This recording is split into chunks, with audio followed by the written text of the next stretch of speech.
from South Carolina, Republican Senator Lindsey Graham, who after meeting with the president Friday, urged him to use his executive powers to build the wall. Senator, welcome back to Fox News Sunday.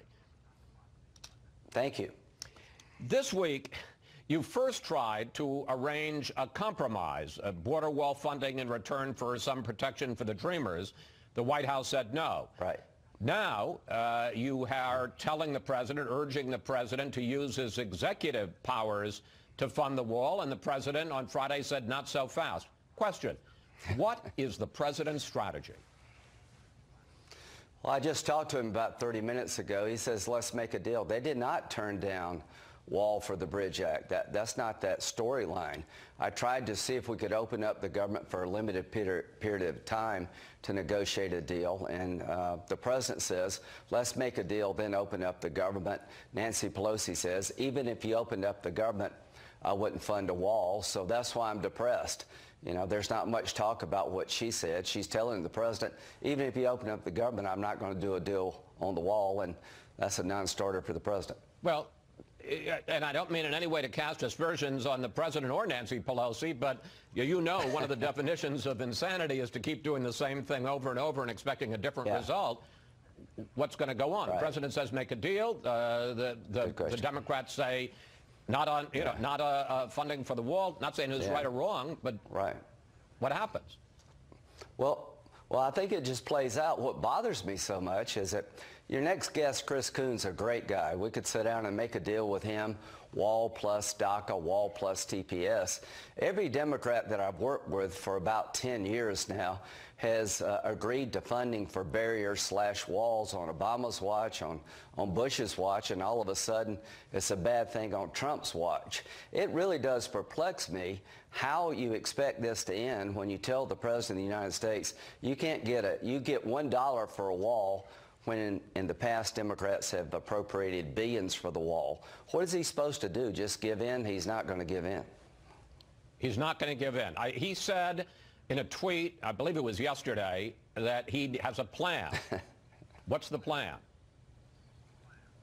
The plan is to do a deal. He is willing, in my view, to do wall plus. Funding for the wall that we desperately need, that's been done in the past. See if we can do a deal around the TPS recipients. Those are temporary protected lose their legal status. Let me just say, temporary protected status, people who came in from disasters. Thank you. Yeah, they're about 400,000. They're going to lose their legal status soon. He's willing to extend that.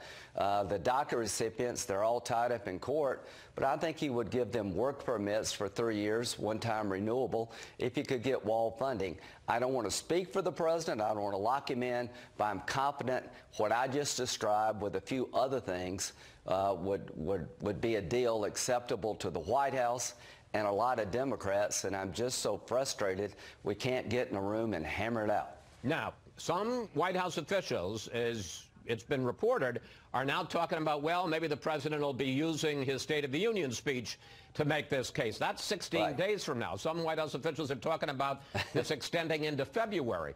How much damage does that do if this government shutdown goes on for weeks, even into next month? Less damage than if we don't fix a broken immigration system. You got two bad choices here. Continue the stalemate and see parts of the government shut down. It will be inconvenient and it can create problems. And to the federal workforce, I'm sorry you're caught up in this mess. But the real damage is people coming across the border, selling drugs, killing Americans.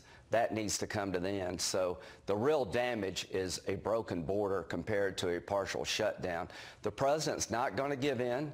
No wall, no deal, but he's ready to deal. And your next guest, I am sure, would provide funding for a barrier where it made sense if you could get something for it. You have been one of the loudest voices among Republicans urging the president to declare a national emergency.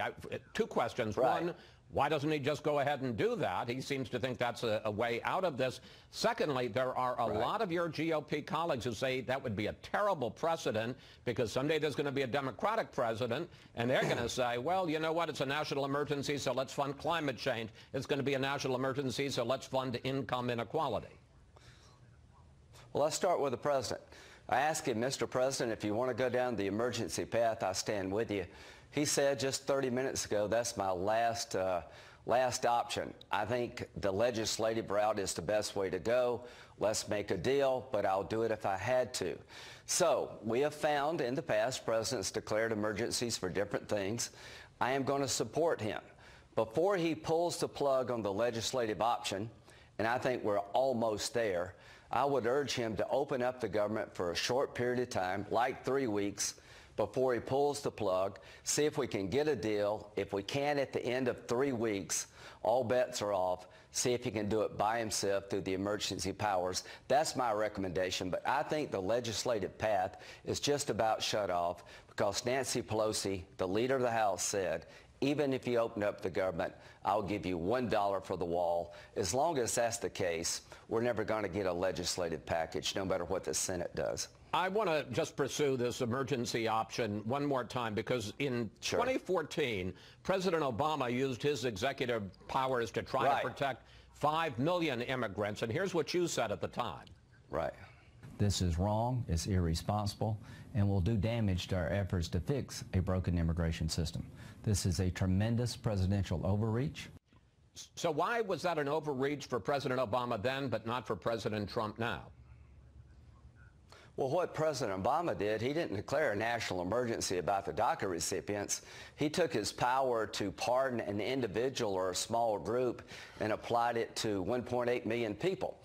Every president, not every, a lot of presidents have declared emergencies. After 9/11 we did, and they've taken money and powers to deal with a national emergency. I think there is a crisis at the border. I think it fits the definition of a national emergency. It's the last option, not the first option, but we're pretty close to that being the only option. How do you negotiate with the Speaker of the House when she tells you, even if you open up the government, I'm not going to give you but $1 for the wall? So until that changes, there's not much left except the national emergency approach. And to my Republican colleagues, stand behind the president if this is his last option. He ran on this as a centerpiece of his presidency, and it is a crisis. And if you don't see the crisis, you're not looking very hard. Okay, I want to switch subjects on you. The New York Times now reports that after President Trump fired FBI Director James Comey, that the Bureau opened up a counterintelligence investigation into whether or not the President of the United States was working on behalf of the Russians. One, did you know about that? Two, what do you think of, I have to say, it's an astonishing idea, the FBI, the Bureau, investigating whether the President was a Russian agent. Well, number one, that story came from somebody who leaked it with an agenda. So I'd like to know who leaked it because they have an agenda not very friendly to President Trump. And I, for one, don't trust what I read in the New York Times. Having said all that, I'm going to ask the FBI director, was there a counterintelligence investigation opened up regarding the president as being a potential agent of the Russians? I find it astonishing. And to me, it tells me a lot about the people running the FBI, McCabe and that crowd. I don't trust them as far as I throw them. So if this really did happen, Congress needs to know about it. And what I want to do is make sure, how could the FBI do that? What kind of checks and balances are there? You have a lot of clout in asking the FBI questions because you're the new chair of the Senate Judiciary Committee. Congratulations, Mr. Chairman. Thank you. Your committee is going to begin holding confirmation hearings this week on the president's nomination of William Barr to be the new Attorney General. What do you intend to ask him about the special counsel investigation and whether or not the special counsel is going to be allowed to finish his investigation and issue a full, unedited report to Congress? I'm going to ask him, do you see any reason to fire Mr. Mueller based on what you know now for cause?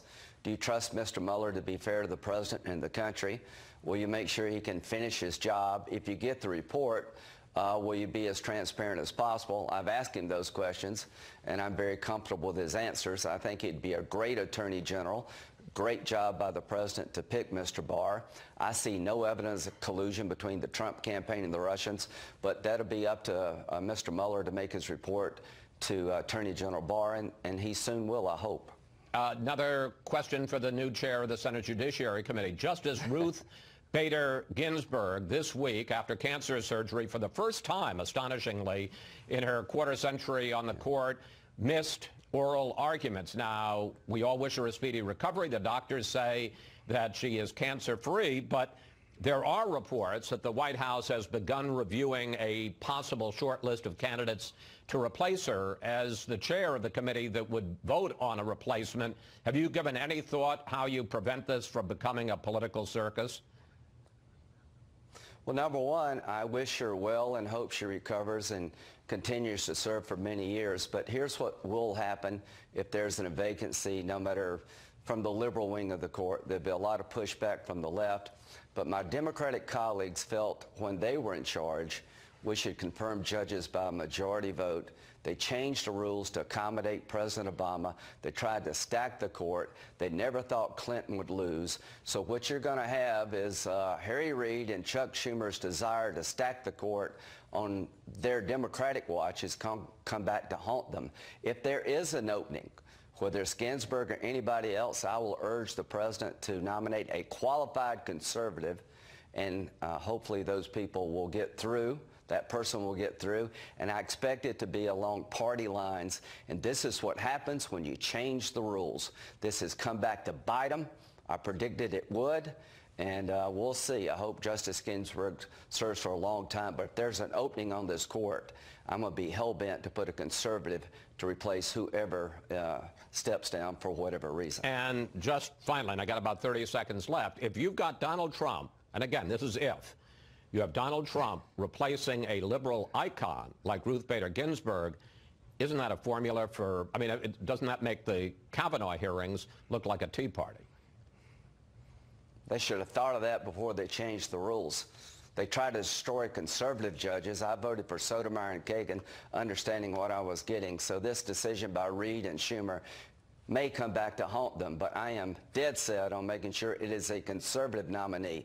And elections have consequences. The rules of the Senate were changed, not by me, by them, and we had to do it on the Supreme Court because they would not give us any votes to nominate anybody, and Kavanaugh was a fine man. They tried to destroy him. All this is going to come back to haunt them one day. Yeah, let me just real quickly explain that when the Democrats were Majority Leader Reid changed it for judicial nominees short of the Supreme Court and for cabinet appointees went from the 60-vote margin to 51, and then the Republicans did it for the Supreme Court. Senator Graham, thank you. Thanks for your time. Can I just say one last thing? Yes, sir. One last thing. We don't need one Democrat to replace a liberal justice. And the reason that's the case is because what Harry Reid did, what he set in motion. Always good to speak with you, sir.